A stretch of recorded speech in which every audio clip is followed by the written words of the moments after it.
మీ ఎలాంటి వ్యాపార ప్రకటనలకైనా వెంటనే మా ఛానల్ సంప్రదించండి. వీక్షకులందరికీ నమస్కారం. అందరికీ నూతన ఆంగ్ల సంవత్సర శుభాకాంక్షలు.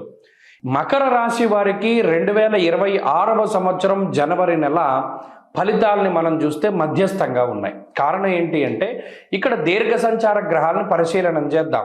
2వ స్థానమందు రాహు యోగిస్తున్నాడు, తృతీయ స్థానమందు శనేశ్వరుడు యోగిస్తున్నారు. అందువల్ల ఆర్థికంగా దోషంలా సౌభాగ్య భాగ్యం ఆరోగ్యం అర్ధలాభం యశస్కరం అన్నది శాస్త్రం. ఇటు ఈ గ్రహ సంపత్తి ఏమిస్తోంది? సౌభాగ్యాన్ని ఇస్తూ ఉన్నది, భాగ్యాన్ని ఇస్తూ ఉన్నది, ఆరోగ్యాన్ని ఇస్తూ ఉన్నది, సౌఖ్యాన్ని ఇస్తూ ఉన్నది. అంటే సుఖవంతమైనటువంటి జీవనం. అంటే ఏంటి? ఏదో బస్సులో వెళ్ళేటువంటి వాడు ఫ్లైట్ ఎక్కుతాడు, లేదు ఎప్పుడు ట్రైన్లో వెళ్ళేటువంటి వాడు స్లీపర్ క్లాస్లో వెళ్ళేటువంటి వాడు ఏసీ భోగి ఎక్కుతాడు, లేదు నడుచుకుంటూ వెళ్ళేవాడు బండి ఎక్కుతాడు అన్నట్టు. అంటే భోగాన్ని ఇస్తోంది ఈ గ్రహస్థితి. గురుబలం తక్కువగా ఉన్నది. సరే, ఈ దీర్ఘ సంచార గ్రహాల నుండి పక్కన పెడితే పంచగ్రహ కూటమి అనేటువంటిది మకర రాశిలో సంభవిస్తూ ఉన్నది.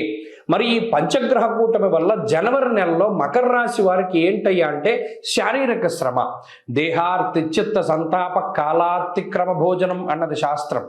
ఇక్కడ ఇందులో మంచి చెడు రెండు ఉన్నాయి. మీరు గమనించండి, గ్రహస్థితి వ్యతిరేకంగా ఉన్నప్పుడు దాన్ని పాజిటివ్గా మార్చుకోవాలంటే ఎప్పుడు మంత్రాలు తంత్రాలే కాదు, బుర్ర కూడా ఉపయోగించాలి. బ్రెయిన్ యూజ్ చేస్తే స్ట్రెయిన్ తగ్గుతుందండి అని చెప్పి మహానుభావుడు చెప్పాడు మనకి. ఇక్కడ దేహార్తి చిత్త సంతాప కాలాతిక్రమ భోజనం అన్నాడు. అంటే ఈ పంచగ్రహ కూటమిలో శరీరం శ్రమ పడిపోతుంది, కాలాన్ని అతిక్రమించి భోజనం చేస్తారు, ఆర్తి ఉంటుంది, అంటే ఇది కావాలి అనేటువంటి కోరిక ఉంటుంది అనుకున్నాను. సరే, దీన్ని మనం ఎలా పాజిటివ్గా మార్చుకుంటాం? ఇప్పుడు మనం ఏదైనా చాలా ఆనందదాయకమైన వాతావరణంలో ఉన్నాం, ఫ్రెండ్స్తో తిరుగుతున్నాం, 12ంటికి తినాల్సింది 3ంటికే తింటాం. అసలు 3ంటికి తినాల్సింది తినాం. పడుకోవాల్సిన టైంలో ఫోన్ బాగుంటాం. మీ ఫ్రెండ్స్తో మీరు పబ్జీ ఆడుకోవచ్చు, ఇంకోటి ఆడుకోవచ్చు, ఏదైనా చేయొచ్చు. అంటే అక్కడ ఏమవుతుంది? కాలాతిక్రమం అవుతూ ఉన్నది. పడుకోవాల్సిన టైంలో పడుకోవట్లా, మన బంధువులతో ఉండడం వల్ల రాత్రిపూట సరదా కబుర్లు చెప్పుకుంటూ నిద్ర 12ంటికి పోతున్నాం, 6ంటికి లేవాల్సిన 9ంటికి లేస్తున్నాం. అంటే ఇక్కడ పండగ వాతావరణంలోనే ఈ గ్రహస్థితి వెళ్ళిపోతుంది కాబట్టి సాధారణంగా అలాగే జరుగుతుంది. కాబట్టి ఇది పెద్ద దోషంగా భావించవలసిన పనిలా. ఇక్కడ ఇంకో ప్రధానమైన విషయం ఏంటంటే కుజుడు కూడా జన్మరాశి యందు ఉండడం. దీనివల్ల ఈ పంచగ్రహ కూటమిలో కొంత ఇబ్బంది ఏంటి అంటే దెబ్బలు తగులుతాయి. మరి దీన్ని ఎలా తప్పించుకోగలము అంటే నిదానంగా సాగుతూ ఉండాలి. సైకిల్ దొక్కేటప్పుడు, బండి నడిపేటప్పుడు, కారు నడిపేటప్పుడు కొంచెం జాగ్రత్తగా చూసుకుని ముందుకు వెళ్ళిపోతూ ఉంటే పరిస్థితులు బాగుంటాయి. ఇంకా ప్రధానమైనది తిండి కంట్రోల్. ఎలాగో కాలాతిక్రమ భోజనం అవుతోంది కదా, తిండి కంట్రోల్లో పెట్టుకుంటే ఈ అనారోగ్య సమస్యల బారిన పడరు. ఎందుకంటే ఇక్కడ అజీర్ణమయ సంతాప అన్నాడు. ఈ గ్రహస్థితి పంచగ్రహ కూటమి కేవలం ఉదర సంబంధమైన సమస్యలు లేదా తిండి వల్ల సంక్రమించేటువంటి రోగాల ద్వారానే వస్తూ ఉన్నది. తాగేటువంటి నీరు, తినేటువంటి భోజనాదులు కలుషితం అవ్వడానికి అవకాశం ఉంటుంది. వాటి నుండి మిమ్మల్ని మీరు కాపాడుకుంటూ ముందుకు వెళితే మకర రాశి వారికి అద్భుతమైన ఫలితాలు ఉన్నాయి. ఇక్కడ చూసారా, గ్రహస్థితి ప్రతికూలించినా దాన్ని పాజిటివ్గా మీరు మార్చుకున్నారు. అలాగే దైవికంగా కూడా కొన్ని చెయ్యాలి కదా. జన్మకుజుడు జన్మరవి యొక్క దోషాలను పోగొట్టుకోవడానికి ఎక్కువగా విష్ణుమూర్తి యొక్క ఆరాధన, స్థితికారకుడు మహానుభావుడు విష్ణు సహస్రనామ స్తోత్రం కానీ, వైష్ణవ క్షేత్ర దర్శనం కానీ, విష్ణు అష్టోత్తర శతనామావళిని కానీ పారాయణ చేస్తూ ఉండడం ద్వారా ఈ రకమైనటువంటి గ్రహస్థితి నుండి బయటపడతారు. ఏకాదశి వ్రతాన్ని పాటించడం, ఈ నెలలో వచ్చేటువంటి 2 ఏకాదశుల్ని కూడా ఉపవాస దీక్షతోటి చేయగలిగితే కూడా ఈ గ్రహస్థితి పంచగ్రహ కూటమి మిమ్మల్ని ఏమీ చెయ్యదు. ఈ కొత్త సంవత్సరంలో అందరికీ ఆయురారోగ్య ఐశ్వర్యాదులు కలగాలని, పరమేశ్వరుడి యొక్క అనుగ్రహం ఉండాలి అని, అలాగే ఈ సంవత్సరంలో ఏర్పడేటువంటి దేశారిష్ట యోగాలు, దుర్భిక్ష ఉల్కాపాతాలు లేదా మరేతరత్ర దోషాదుల వల్ల ప్రజలు ఏ రకంగానూ ఇబ్బంది పడకూడదు అని చెప్పి మనస్ఫూర్తిగా భగవంతుడిని మరొకసారి ప్రార్థిస్తూ నూతన సంవత్సరంలో, ఈ ఆంగ్ల సంవత్సరంలో మొట్టమొదటి నెల జనవరి నెలలో ఉండేటువంటి గ్రహస్థితిని మనం పరిశీలిద్దాం. ముఖ్యంగా ఈ నెలలోనే పంచగ్రహ కూటమి అనేటువంటిది సంభవించబోతూ ఉన్నది.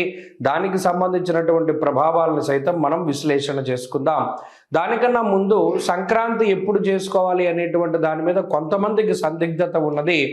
నిజానికి భారతదేశ ఆమోదిత భారత ప్రభుత్వ ఆమోదిత దృగ్గణిత పంచాంగ రీత్యా 15వ తారీఖు నాడు సంక్రమణ పుణ్యకాలము అనేటువంటిది అందరూ గుర్తుపెట్టుకోవాలి. 15వ తారీఖు నాడే రవి ధనురాశిని వదిలిపెట్టి మకర రాశిలోకి ఆయన యొక్క సంచారాన్ని ప్రారంభిస్తూ ఉత్తరాయణ పుణ్యకాలాన్ని ప్రారంభం చేస్తూ ఆయన యొక్క దిశ అంటే ఆయన ప్రయాణము ఉత్తరం దిక్కుగా ప్రారంభం చేస్తూ అది దేవతా కాలమానం ప్రకారం పగలు కాబట్టి ఆ రోజున సంక్రమణ పుణ్య రోజున చేసేటువంటి విశేషమైనటువంటి స్నానములు, దానములు, జపములు, తపములు వీటన్నిటికీ విశేషమైనటువంటి ఫలాన్ని ఆయన వసగుతూ ఉన్నారు. అది జనవరి 15వ తారీఖు కాబట్టి ప్రభుత్వం కూడా సెలవులు ఆ రకంగానే ఇచ్చింది కాబట్టి ఏమాత్రం సందేహం లేదు. 14, 15, 16 పండగలు ఈ విషయాన్ని దృష్టిలో పెట్టుకోవాలి. ఇక జనవరి నెల ద్వితీయార్థంలో అంటే 15వ తారీఖు దగ్గర నుండి ఏర్పడేటువంటి పంచగ్రహ కూటమి చాలా విశేషంగా దీని గురించి చెప్పుకోవాలి. మకర రాశి యందు రవిగ్రహము, కుజగ్రహము, శుక్రగ్రహము, బుధగ్రహము, చంద్రగ్రహము వెరసి 5 గ్రహాల తాలూకు స్థితిగతులు ఇది కాలపురుషునికి దశమ కేంద్రమందు ఏర్పడుతూ ఉన్నాయి కాబట్టి ఇది విశేషంగా ప్రభావాన్ని చూపిస్తూ ఉంటుంది. దేని మీద?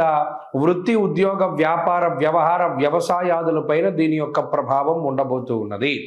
అలాగే అగ్నితత్వ సంబంధం ఉన్నటువంటి రవి కుజులు ఇద్దరూ కూడా భూతత్వ రాశి యందు నెలకొని ఉన్నారు.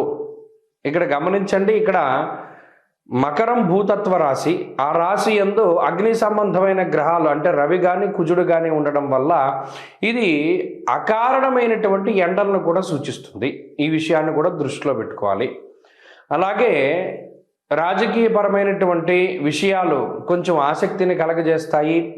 భూ సంబంధమైనటువంటి లావాదేవీలు అవి కూడా కొంత వెనకబడుతూ ఉండేటువంటి విషయాలను మనం దృష్టిలో పెట్టుకోవాలి. ఏదైనా ఉద్యోగాదుల మీద ప్రభావంగా ఈ విషయం ఈ రవికుజులు అలాగే బుధ, శుక్రులు, చంద్రులు కలిసి ఉన్నటువంటి స్థితి ప్రధానంగా అది ప్రభావాన్ని చూపెడుతూ ఉంటుంది. కాబట్టి ఈ కూటమి, పంచగ్రహ కూటమి 12 రాశుల పైన ఏ విధమైన ప్రభావాన్ని చూపెడుతుంది అనేటువంటిది మనం క్లుప్తంగా తెలుసుకునేటువంటి ప్రయత్నం చేద్దాం.